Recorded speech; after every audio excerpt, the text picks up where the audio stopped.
예, 우리가 이제 호세아서 1장에서 14장 말씀을 통독했습니다.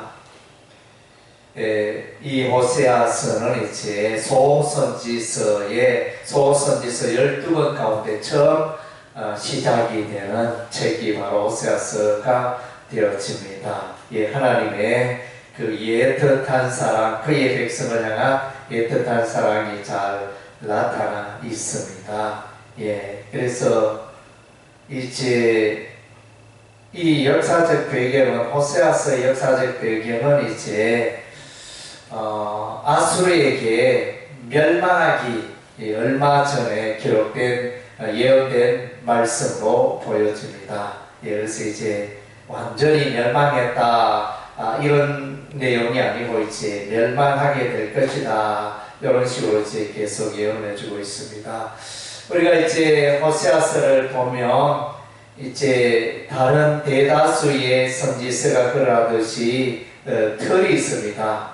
각 책에 틀이 있는데 이 호세아서도 죄의, 우리 하나님이 이스라엘의 죄에 대해서 지적하고 또 그 죄에 대해서 우리 하나님이 심판하시겠다 말씀하시고, 그러나 그 심판이 영원한 심판이 아니고 또 이스라엘이 돌아올 때 돌이킨 후에 우리 하나님이 구원과 축복을 다하여 주시리라, 이런 이제 죄와 심판과 구원의 틀을 갖고 있는 것이 이제 호세아서 말씀이 되어집니다.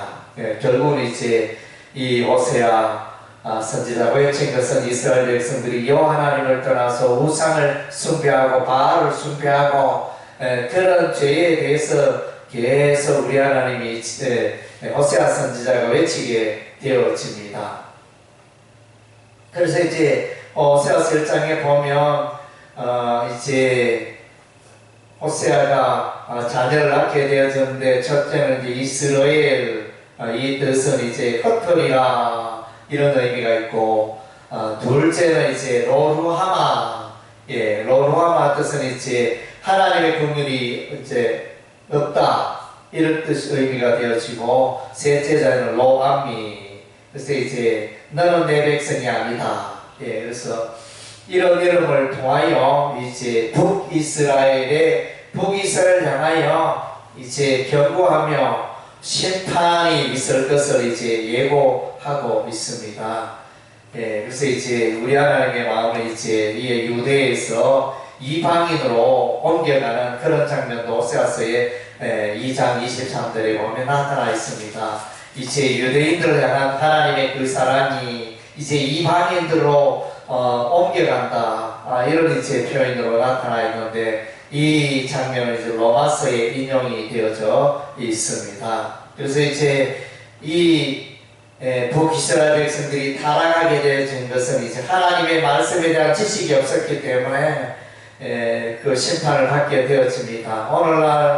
오늘날 이제 성도들도 많고 교회도 많고 이러하지만은 이제 하나님의 말씀에 대한 지식이 별로 없는 것 같습니다. 예, 그래서 다르게 표현하면 하나님의 말씀을 사모하고 하나님의 말씀을 알아가고자 하는 이런 열망은 없고, 오늘 다수의 많은 성도들이 그냥 주일 예배로 목사님 설교로 만족하는 그런 신앙생활에 치우쳐 있다는 것입니다. 수요 예배에 대한 열정도 식어지고, 금요 예배에 대한 열정도 식어지고, 주일 오전 한번 예배만 드리면 나의 신앙생활 다 했다 이런 식으로 일하고, 그래서 하나님의 말씀을 알아가고 읽고 듣고 성경을 연구하고 공부하고 하는 이런 자세가 없다는 것입니다. 그래서 이제 기독서적이 팔리지 않고 점점점 하나님의 말씀에 관련된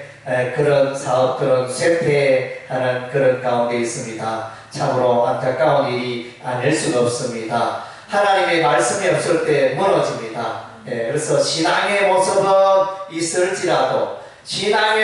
있을지라도 마침내 무너져, 하나님의 말씀에 붙들린 바 되지 않는 그 신앙생활은 마침내 무너지고 마침내 결길로 가고, 그렇게 되어진다는 것입니다. 오늘 이제 북이스라엘 백성들도 보면 예배에 열심이 있습니다. 예배에 열심이 있고 산 곳곳에 이제 바알을 숭배하고 제단을 만들고 산당을 만들고 그렇게 우상과 연합하여 그렇게 살아가고 있습니다. 그럼 예배에 열심히 있는데 그 안에 하나님이 없고 그 안에 하나님의 말씀이 없다는 것입니다.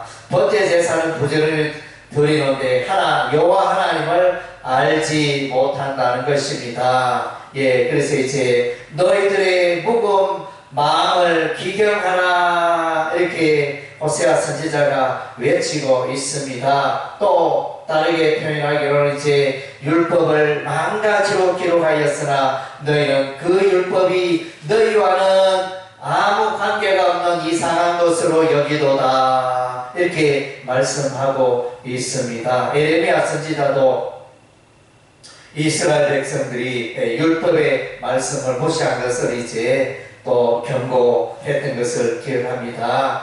북이스라엘 백성들도 역시 그러하였습니다. 그 시대가 번영할수록 경제가 잘 될수록 더욱더 우상 숭배에 치우칩니다. 우리 하나님 복을 주셨는데 하나님 주신 복으로 이해하지 못하고 오히려 우상 숭배를 열심히 하니까 봐라 이 우상이 다른 신이 우리를 축복하지 않느냐 이러면서 이렇게 잘못된 결길로 이렇게 가게 되어집니다. 그리고 이제 우상 바알을 신을 섬기고 아수르와 애국을 의지하고 이렇게 살아가는 이 백성들을 향하여 호세아 선지자는 돌아오라 돌아오라 이렇게 외치는 것입니다. 야곱의 경건을 12장에서 말해주고 있습니다. 야곱이 베델에서 하나님을 향하여 제단을 쌓고 눈물을 흘리며 기도했던 그 거룩한 영성을 기억하라. 그리고 야곱이 레아와 라헬 두 아내를 얻어서 오늘날 이스라엘의 12지파로 번성케 되었지 않느냐. 야곱의 그 경건을 본받으라 이런 이제 메시지가 나오고 있습니다. 그래서 참으로 안타까운 일이 아닐 수가 없습니다. 그래서 하나님의 심판이 임하게 되어집니다. 아담처럼 하나님의 언약을 어긴 이스라엘 백성들을 향하여 원수 대적이 아수르 군대가 독수리처럼 여호와의 집을 덮치랴 이렇게 심판을 강렬하게 경고하고 있는 것입니다. 그래서 이제 심판을 거듭거듭 말하면서 이스라엘아 여호와께로 돌아오라. 여호와의 지식, 여호와라는 지식에서 살아가라. 여호와를 힘써 알아가라. 이렇게 외치고 있으면서 나중에는 이제 우리 하나님 궁극적으로 이렇게 악한 북이스라엘 백성들을 이제 심판을 통하여 변화되어 새 사람 되고 그래서 이제 우상이 우리와 무슨 상관이 있으리요 이러면서 경건의 모습으로 회복되어지고 돌아오는 것을 이제 마지막 호세아서 14장에서 기록하고 있습니다. 하나님의 사랑이 참으로 놀랍습니다. 북이스라엘 백성을 향하여 이제 광야에서 포도를 만난 같이 광야에서 사막에서 먹을 것이 없었는데 그 광야에 그 오아시스를 만난 것 같이 열매 맺힌 포도를 만난 것 같이 그렇게 기뻐하였다는 것입니다. 여호와 하나님께서 이스라엘을 그렇게 그토록 기뻐하고 소중히 여겼는데 이스라엘 백성들은 반역하여 하나님을 던지고 우상을 숭배하고 배반하여 타락의 길로 치우치는 이 모습을 우리 하나님이 너무나 마음 아파하셨던 것입니다. 이런 이제 하나님은 사랑하나 이스라엘 백성들은 하나님의 사랑을 알지 못했습니다. 그래서 이제 말라기서에 보면 이와 같이 말합니다. 하나님이여 어찌 하나님께서 우리를 사랑하셨나이까 이렇게 말하니까 우리 하나님이 정말로 너희를 사랑하였다 그것을 이제 말씀해 주고 있습니다. 하나님의 사랑은 변함없는 사랑이고 한번 택한 그의 백성은 우리 하나님 끝까지 사랑하시는 줄로 믿습니다. 아멘.